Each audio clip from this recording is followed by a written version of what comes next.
Hello chess friends and welcome to your of Chess channel and welcome back to the Superbet Blitz and Rapid Chess tournament in 2022. So the tournament is over and we know who the winner is after many rounds, and it's now the top grandmaster from Poland, Jan-Krzysztof Duda. So I think this was a beautiful chess event. In my opinion, it was even one of the best chess events of the year because we had really beautiful chess stories. First we had the beautiful story about Vishy Anand. Vishy performed really in a brilliant way in the first 9 rounds of Rapid Chess, in which Vishy Anand played 6 wins, only 2 draws and only 1 loss. I think even in the loss game here, Vishy Anand had really great winning chances, so it was a brilliant performance by the Tigers. So then eventually we had this Blitz section in which Vishy Anand didn't perform well. Then eventually Fabiano Caruana and Levon Aronian were the best players, but Jan-Krzysztof Duda was really great in the Blitz section. He was also great in the Rapid section, so that's why Jan-Krzysztof Duda is now the deserved winner. But I think still the beautiful stories about Levon Aronian and Fabiano Caruana have to be said because they've gained really some great rating points. I wanted to point you out again this current Blitz ratings. Still Hikaru Nakamura is the best player in Blitz in the world now, but now Levon Aronian and Fabiano Caruana are respectful second and third place. Look at this again, I'm pointing out Fabiano Caruana gained 102.8 rating points in Blitz chess in this super event. So great performance. I'm not sure what to say, but I'm really looking forward to what is going to happen now in the Blitz world, because Magnus Carlsen is now only on the 4th place. I'm sure that Magnus Carlsen will try to improve his rating in Blitz chess now for sure. As I said, he's now playing a different tournament, but in the near future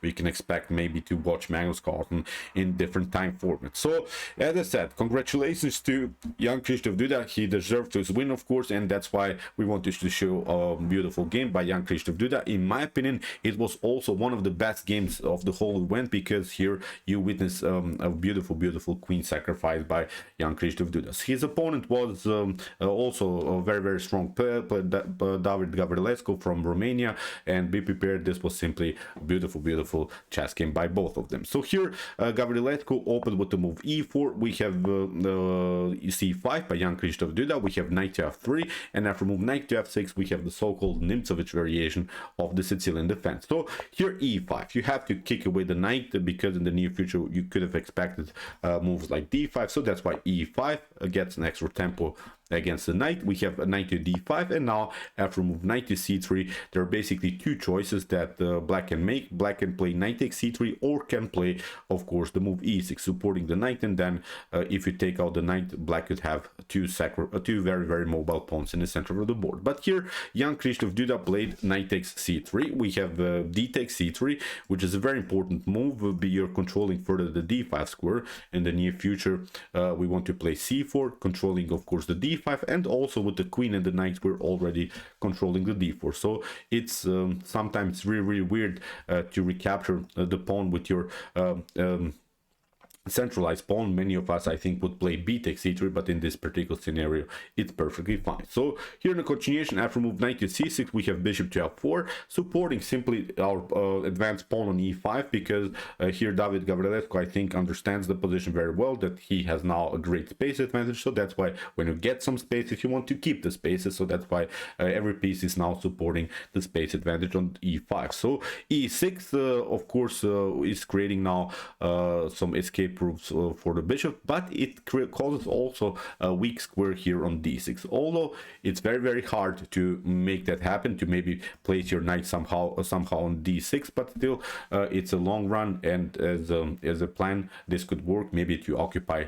simply such a weakness in the position. So after move e6 we have queen to d2, and now h6 here by Jan-Krzysztof Duda. So this idea is clear. We want to play maybe g5, g4, and here David Gavrilescu plays h4. He stops this potential progress with the move j5, although you don't have to make that happen. You can even play queen to e3. Even if black, for instance, plays the move g5, still you can retreat to g3, and now in the near future, after something like knight to e7, you can in queenside countering. I think white is doing perfectly fine. In the near future we can still play c4, kicking away the knight. Even if the knight comes on d5, the knight will not stay there forever. So as I said, in my opinion, this is a good setup here for white. for sure. So okay, here after move h6, Gavrilescu played h4, stopped the potential g5 move by Jan-Krzysztof Duda. So we have a6, we have c4. You see, this is a beautiful mobility of the pawn, controlling also here the d5, but also controlling the b5 score. So we have queen to c7.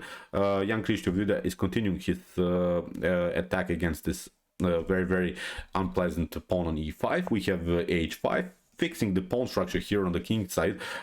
Here I think black is a little bit paralyzed. Whatever you do, even if you try g6, h6, g6, f takes g6, then I think the g6 becomes a clear target. So that's why this pawn on h5 is paralyzing the whole king side, and black is facing now many positional problems. So there are many games in the database even in this position, but every game was won by white, and there's only one draw in this particular position. So it's a playable, I think, more playable line here for white. So black has, I think, many structural weaknesses. As I said, the weak square on d6. Here white has already gained some spaces. There are even here some weaknesses, b6, a5. So I would not love to play now here this game from black perspective. Now here in the continuation, b6 was played by Jan-Krzysztof Duda. We have queenside castling, and now bishop to b7, bishop to e2. Although here the better move is king to b1. King to b1 is sometimes an unnecessary move, but I think in this particular position you have to play king to b1, because you see now why. Here after move bishop to e2, Jan-Krzysztof Duda is opening the position on the queen side immediately, and now if you have your king on b1, then you're protecting your pawn on a2. That's the huge difference between bishop to e2 and here and king to b1. Now, for instance, if you play something like, of course, c takes b5, c takes b5, okay, you can take bishop to b5, but you lose now also the pawn on a2. And if you would have your king already on b1, then this tactical sequence wouldn't be possible, of course, for black. So that's why this bishop to e2 was a slightly inaccurate move, I think, here by David Gavrilescu. He could have played, as I said, king to b1, improving simply the pawn structure, improving simply his king's position, and still he could have a decent position. But after move bishop to e2, Jan-Krzysztof Duda plays b5 immediately. We have a rook to h3, trying to control further here maybe the d file, maybe include the rook also into defense. And also what we can do is to play rook to g3,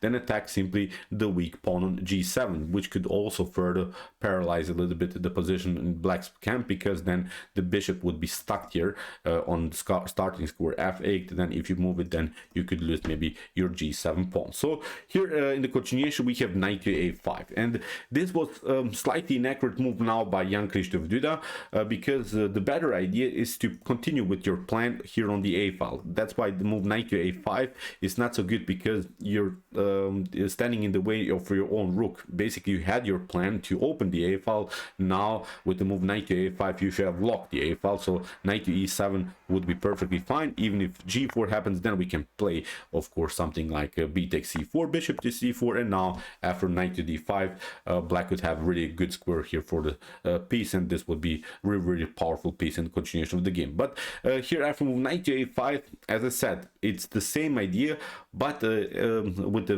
downside, of course, that you have locked your own a file. So here in the continuation we have c takes b5, you see a takes b5, and now bishop to b5. Now this tactic of rook takes a2 is not working, because as I said, the knight is simply standing in the way. So something went wrong here for Jan-Krzysztof Duda, we have to say it. This wasn't the best continuation that he could have played, but here after move bishop to d5 was played, and now a4. Here David Gavrilescu is fixing now the position on the queen side. He's not allowing this rook to come into the game here, maybe through the square a2. So we have queen to b7, creating this very powerful battery here against this knight on f3. We have queen to e2, protecting everything, and now c4. Here Jan-Krzysztof Duda liberates, of course, the piece, and is threatening ideas of maybe c3, maybe sacrificing a pawn and just create maybe some structural weaknesses in front of the king, maybe then play something like bishop to a3, creating a very dangerous check. So that's why knight to d4. Here David Gavrilescu plays, I think, really one of the best moves, because he's centralizing further the piece. Even if you try c3, then rook to c3, and you see you didn't mess up your pawn structure. Your knight is very cool here. Even if you take out the pawn, still rook to g1 can be played, so the king will be stuck here in the center of the board. So it's then a lost game, I think, for black. So after move knight to d4, we have bishop to g2, and now comes the critical moment of this particular game. So now you have many choices. Maybe you can pause the video and try to see now the best continuation here for white. Unfortunately, in this position, David Gavrilescu didn't play the best move. Okay, try to see, just try to understand this position, because it's such a tough position, I think, for everyone. So I think many things can go wrong in these types of positions, in these types of structures.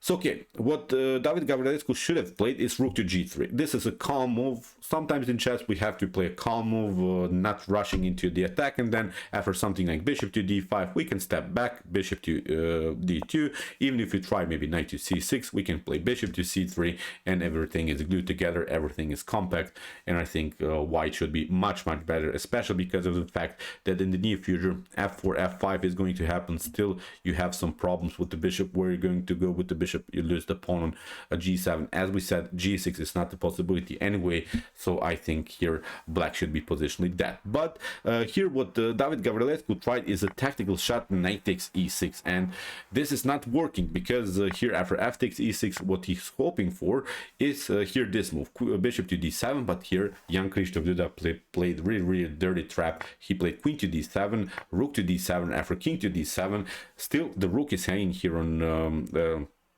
h3, so here a rook to g3 was played by David Gavrilescu, and this move is not so good. There is only one defensive move that white can play, and it's this move rook to h4. And you see now why this move rook to h4 is much more accurate than the move rook to g3, because this rook is connected to the pawn on a4, and this is really perfect chess. I'm not sure how many of us would even consider this move rook to h4, that this rook could be connected somehow to the pawn. But actually, you see now after move bishop to d5, that's now the main move of black. So you see black is playing on this defensive setup with this connection between the pawns and the bishop. Now what you could do is of course play bishop to e3, getting the piece more towards the center, trying maybe something like bishop to b6, and now after move knight to c6, that could be a normal idea to attack the pawn on a4. Now you could have this one, rook to c4, and that's the only way to defend in this position here for white. This is now really stalker's suggested line. I would not consider myself this move.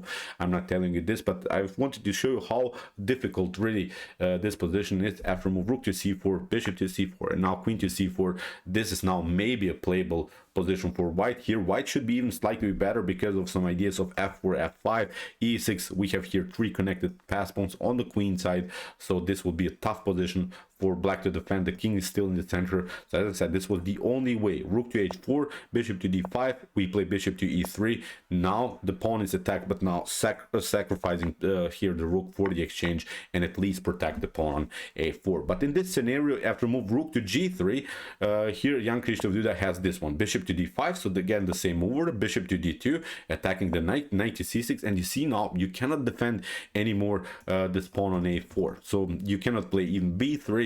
That's not possible because you get something like bishop to a3, so it's a simply bad position here for white. So in the continuation we have bishop to c3. Now David Gavrilescu loses the pawn on a4, and this is now completely different story. Now the whole plan is working. Rook to a1 is going to happen, and white is getting tactically destroyed. Although white has here the queen on the board, but the queen cannot come into the game. Now the bishops are really dangerous pieces aiming towards the king side. We only need to do, of course, is include this other rook into the game. This knight is very well placed. It's protecting the king, attacks also the pawn on e5, so a perfect position here for black. So queen to e3 was played. We have king to c7, queen to f4.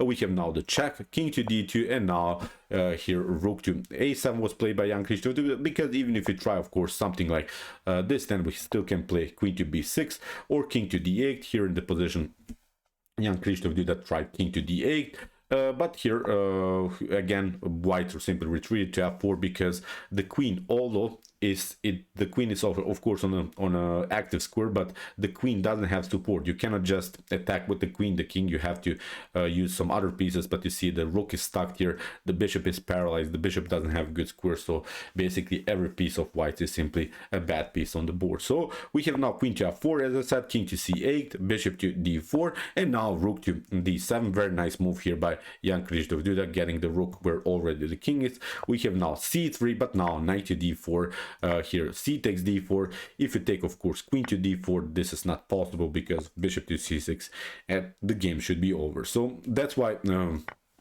we have c takes d4, but now pardon me, the bishop comes very actively into the game.